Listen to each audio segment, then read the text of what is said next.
I talked a couple weeks ago about Kobe and the McGrady thing. McGrady coming out and saying that if he had, played with Shaq, he would have won championships too. And I talked about that, and I posted a clip of me talking about it. Um, but basically, I mean, it's been like a month straight, I guess now, if not more, of people just sort of like let's say every other day, somebody or some publication is saying something or doing something to kind of, you know, tarnish Kobe's legacy, right? And the most recent thing was you had Bleacher Report.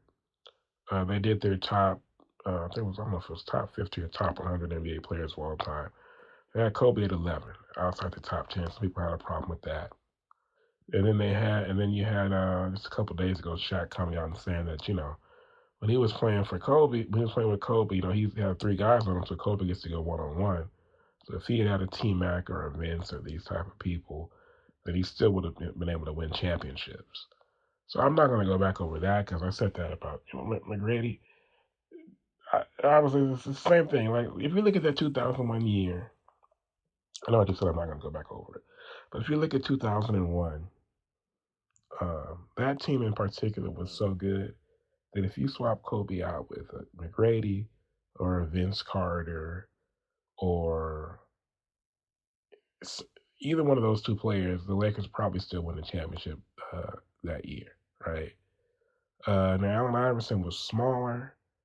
Um, shoot, they probably still win it with Allen Iverson as deadly as he was back then. Because with the big fella there, uh, taking up that space like you said, now AI gets to go 1-on-1, which he never got to do in his career. So, you know, once again, and then I mean from there it's like a little bit of Paul Pierce was never quite like Paul Pierce never made first team All NBA, right? And he wasn't the raw talent that Vince Carter was. So I don't know about Paul Pierce, but it would have been. Bro, you're talking about Shaquille O'Neal in his in his prime, right? So pretty much you put any All Star, All NBA guard, with him, even a Ray Allen, probably, let me think about Ray Allen around 2001 when he still had the handles and he would still play a little bit more of a. I mean, I actually think in Seattle that's when Ray kind of showed his fork game a little bit more. But in 2001 in particular, in the playoffs, Ray was showing off the handle, the floor game, still getting to the basket as well as the jump shooting. So I mean, it's no disrespect. It's just the same thing as if Kobe had played with Tim Duncan or Kevin Garnett uh, during that same time frame. It's probably still, I mean, especially with Tim Duncan, it's still a championship combination. So, you know, it is what it is. It doesn't take away from it. You can go ahead and say that about so many players in the history of the game because there have been so many great players. And the situation that you end up in and the type of team you're on and your teammates who you get to play with, I mean, that ends up, dictating legacies a lot of the time. It's just part of the game. Obviously, Kobe went on, and Kobe won two more championships on his, without Shaq, with a team that was built around him with supporting players like Pau Gasol and Lamar Odom and those guys. So um, it's not a knock.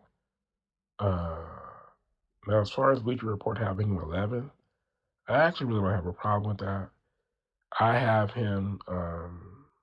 But I've always had Kobe like seventh or eighth all time, right? Now, the people I had seven or eight, meaning Kobe or Duncan, seven or eight in whatever order, depending on how I'm feeling, right? And ahead of him, I've always historically has been Jordan, Russell, Kareem, LeBron, and then it's like Magic or Wilt. Um, but it's hard for to say that either one of those people should not be um, top five. Uh, And so, more lately, I've been thinking about Bill Russell and what I should do with him. Maybe should I bump him down because I think most people don't have Bill Russell as high these days uh, as I do because Bill Russell was not. Bill Russell was a great rebounder and a great defensive player. He only averaged 15 points a game, for his career. Shot 44% as a center, right? And of course, the knock against Kobe by the analytics uh, people has always been that he wasn't as efficient as the other people in his category of player, like top 15 all time players, right? Uh, so in terms of PR is like the most basic one. Then they look at effective field goal percentage, even true shooting percentage is kind of outdated now. They look at all the effective field goal percentage and box plus minus and win shares per 48 and all that stuff.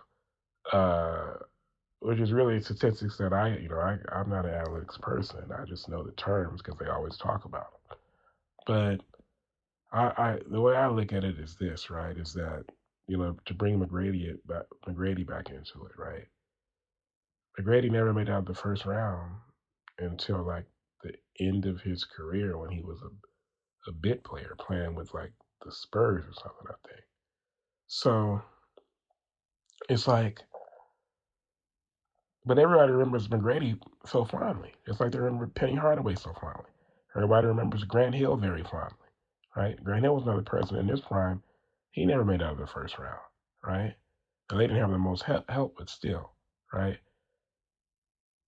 But McGrady, if you look at his career, his 7-year prime, which is from 2001 to 2008, that's when he made all his All Star teams, right? Well, basically, Kobe's prime was twice as long as McGrady's, right? Similar statistical profiles, but in the favor of Kobe. Like, so basically, Kobe, in 2000, Kobe was still sort of like he wasn't but he was playing the Scottie Pippen role in 2000 when he won the first championship. So next year he goes from having 22 and a half in 2000 to 28 and a half the next year. And that's really when he became like the Kobe that we would see for the next decade plus.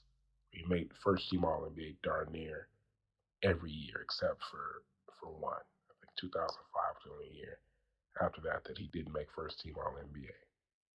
2001 and 2005.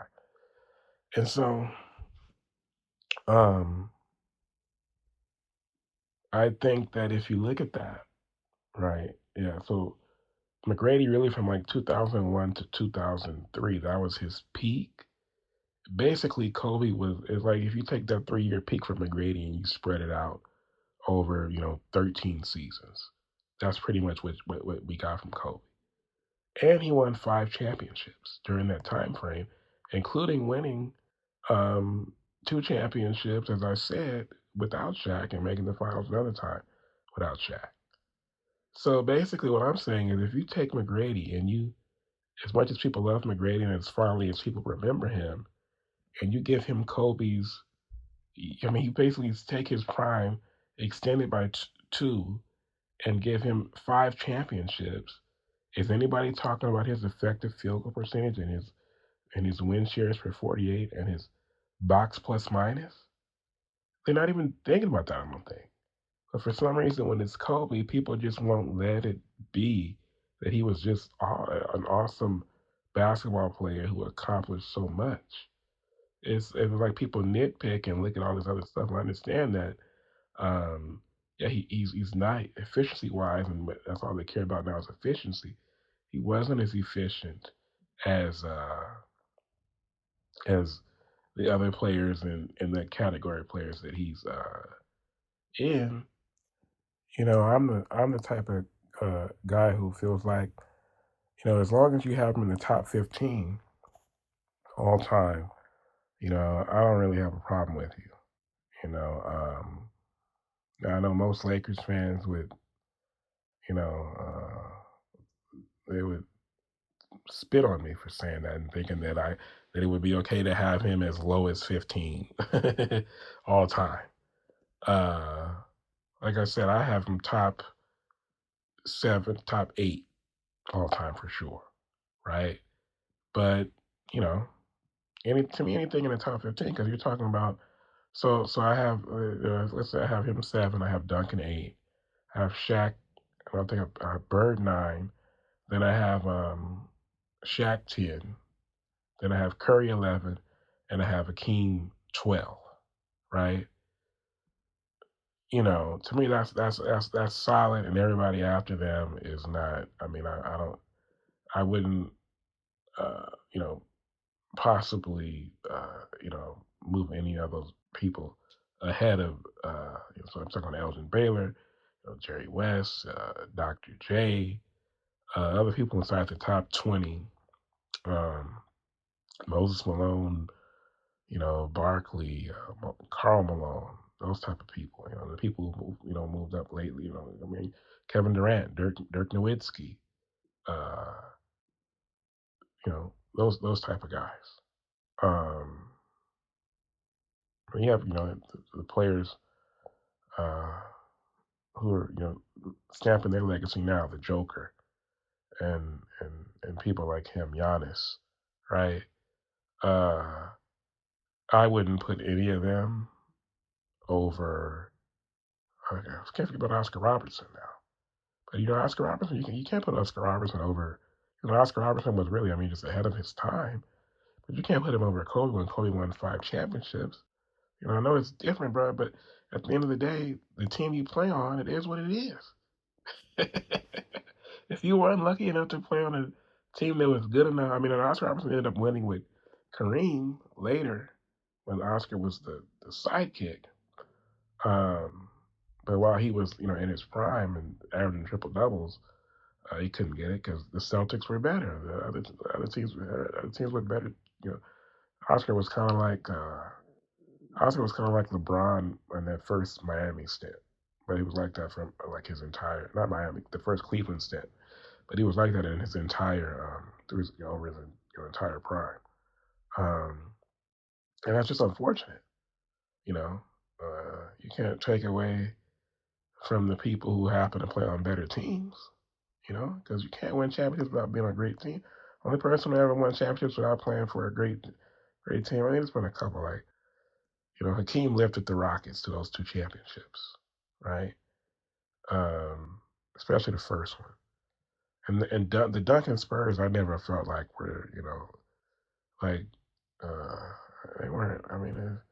I was Tim Duncan and a couple of really good guards in Ginobili and Parker, but Duncan never played with a Kobe. He never played with a Magic Johnson. He didn't have a, he had David. David was still really good for that first championship, but he was like a role player for the second one. He didn't, look at the team that Bird had. Bird had DJ, Ainge, McHale, Parrish. Duncan never had a team like that, So, but for the most part, if you're going to win a bunch of championships, you're going to need great teammates. And, so it doesn't take away from you as a great player just because you played with other great players, right? So yeah, man. It is what it is. But people are always gonna, have, I don't know. Like I said, they nitpick Kobe, right? Um, and I think it goes back to the Jordan comparisons and the fact that he, technically he isn't, he wasn't as efficient as other, people in his, category of players of all time greats, right? So it is what it is. But I mean, the man had an unbelievable career, and it just does kind of suck that people just won't. And it's been like that even before he passed, but they just won't let. Out of everybody, he is out of all time greats in the top 20. He is like the most divisive, and it doesn't really have to be that way.